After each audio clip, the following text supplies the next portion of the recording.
Здравствуйте, дорогие друзья! Я рада вас приветствовать на моем канале. Сегодня в данном видео я готовлю очень эффектный, необыкновенно вкусный и несложный, быстрый в приготовлении торт «Фейерверк». Торт, несмотря на всю свою красочность, эффектность такую в разрезе, готовится из самых простых и доступных продуктов. Если следовать всем рекомендациям, которые я даю в видео, и сначала я смешаю все сухие ингредиенты для шоколадного теста. Здесь у меня 100 грамм муки, 40 грамм какао-порошка и 4 грамма разрыхлителя.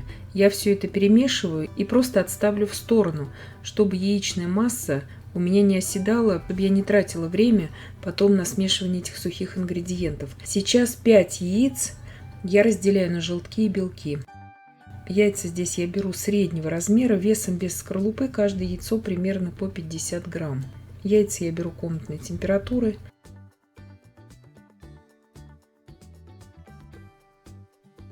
Здесь у меня 5 белков. Я туда сейчас отправляю 8 грамм ванильного сахара, щепотку соли. Взбиваю просто до такой пивной пены.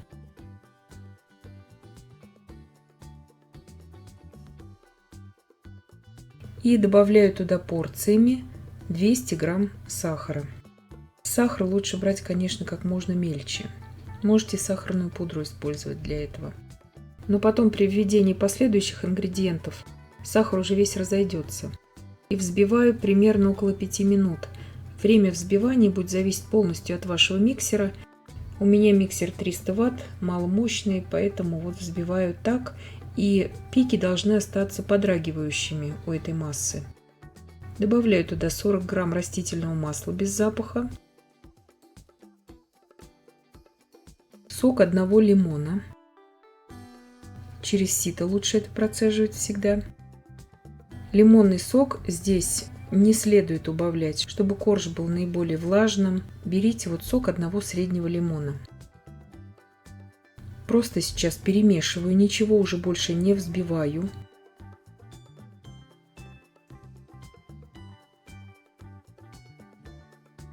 И теперь я добавляю туда 100 грамм кукурузного крахмала. Не картофельного, а именно кукурузного здесь нужно брать 100 грамм крахмала.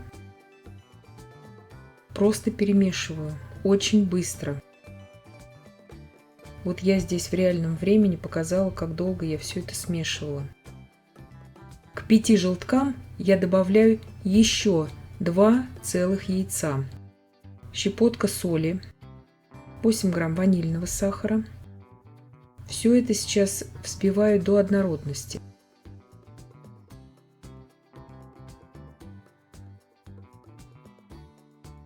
И добавляю туда также 120 грамм сахара. Корж этот неприхотливый, шоколадный, поэтому здесь можно спокойно все это смешивать. И 20 грамм кукурузного крахмала, чтобы корж был впоследствии более влажным. Когда я повзбивала эту массу сейчас около минуты, добавляю туда также 80 мл молока комнатной температуры и 40 грамм растительного масла без запаха. В идеальном случае брать рапсовое масло. Не нужно бояться, что оно горчит или что-то в выпечке, это никогда не чувствуется. Если вы обратите внимание на производственную выпечку таких ведущих концернов или на выпечку кондитеров очень высокого класса, практически всегда используется именно рапсовое масло. Добавили все сухие ингредиенты, туда просеяли. Форму здесь для выпечки я беру прямоугольную 28 на 18 сантиметров. Вы также можете все это делать в круглой форме 24 сантиметра в диаметре. Форму я смазываю слегка растительным маслом без запаха. Сейчас вот так вот ложкой я выкладываю белковую массу.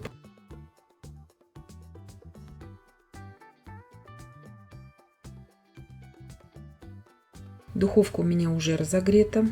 Буду выпекать при температуре 170 градусов Цельсия с конвекцией в этот раз.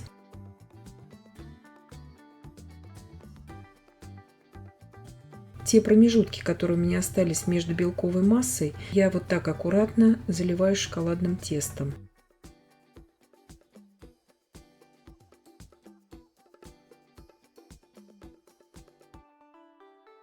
Сейчас опять на те промежутки в шахматном порядке, где у нас не было белковой массы, я выкладываю аккуратно ложкой белковое тесто.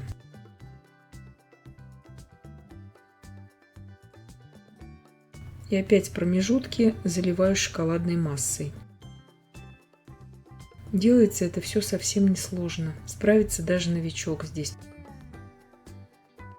Сейчас ложкой вот такими круговыми движениями я делаю вот такие импровизированные завитки. Можно посильнее смешивать это все, тогда больше будет вот белковой прослойки, оно такое будет меланжевое тесто, но тогда уже не будет ярко выраженных вот этих вот белковых вкраплений. Выпекала я примерно 50 минут с конвекцией на температуре 170 градусов Цельсия на среднем уровне. Все зависеть будет от вашей духовки. Если вы будете выпекать без конвекции, тогда следует выпекать при температуре 180 градусов Цельсия примерно 1 час. Точное время сказать очень трудно, нужно полностью смотреть на вашу духовку. Возможно, вам придется накрывать верх у этого коржа.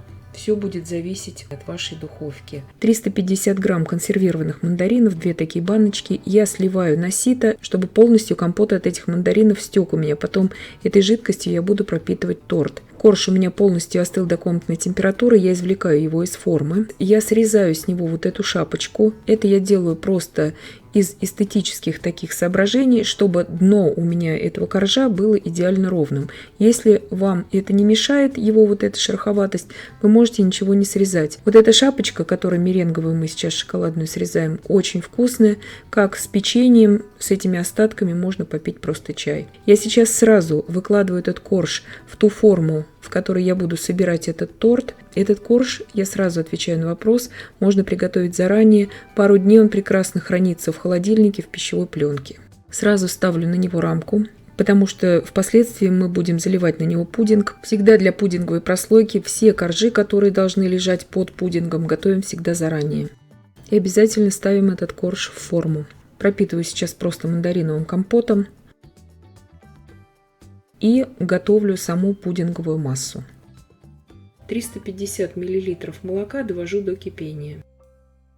70 грамм сахара здесь у меня. Пакетик пудинговой смеси 38 грамм ванильного пудинга. Вы также можете, если у вас нет ванильного пудинга, вы можете взять просто 40 грамм кукурузного крахмала и ванильный ароматизатор. Заливаю туда также 150 мл холодного молока. Все это перемешиваю и иду сейчас на плиту уваривать всю эту смесь.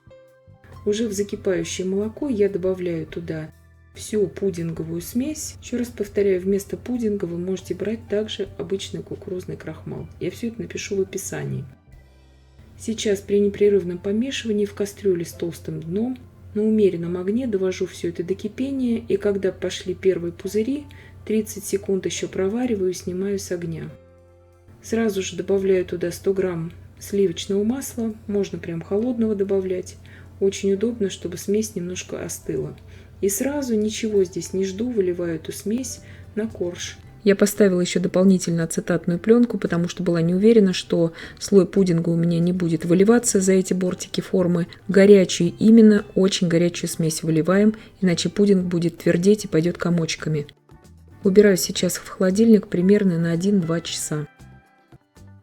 Для крема для украшения сливочного я беру 200 мл охлажденных сливок для взбивания жирностью не менее 30%, 8 грамм ванильного сахара, 15 грамм сахарной пудры и 8 грамм загустителя для сливок. И все это сейчас взбиваю до устойчивых пиков. Вместо этого крема вы можете также покрыть этот торт любым другим кремом. Вы можете отвешенную сметану для этого крема использовать вместо сливок.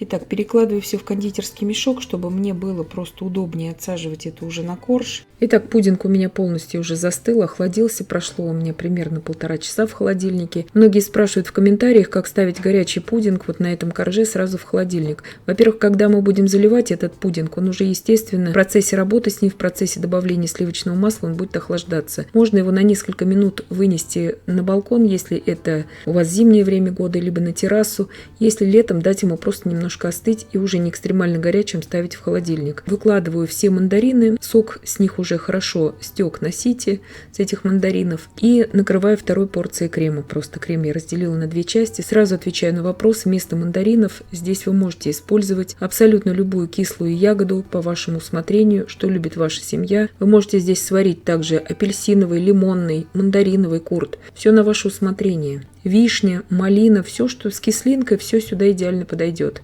30 грамм молочного шоколада я растопила. Делаю намеренно здесь такие объемные кольца, чтобы это именно как фейерверк выглядело, а не просто как паутинка.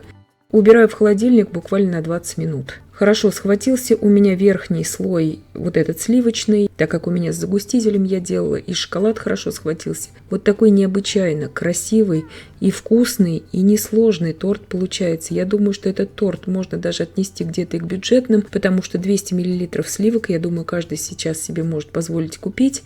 Торт прекрасно нарезается на порционные пирожные. Как я уже сказала, заранее вы можете приготовить корж. Заранее вы можете даже залить его пудинговым слоем, с ним ничего не случится. Сразу говорю, все торты с пудингом нельзя замораживать. Корж вы можете заморозить, но не пудинг. Он у вас отсечется и пойдет водой и хлопьями. Поэтому этого делать нельзя. Отвечаю просто на очень частый вопрос в комментариях. Торт прекрасно надламывается вилкой, нежнейший, тающий во рту торт. Берите здесь с кислинкой ягоду, будут очень хорошо тогда сбалансированы все вкусы в этом тортике. Я надеюсь, что видео было полезным и познавательным. Подписывайтесь на мой канал, ставьте лайки, пишите комментарии. Я всем желаю больших успехов и до встречи в новых видео.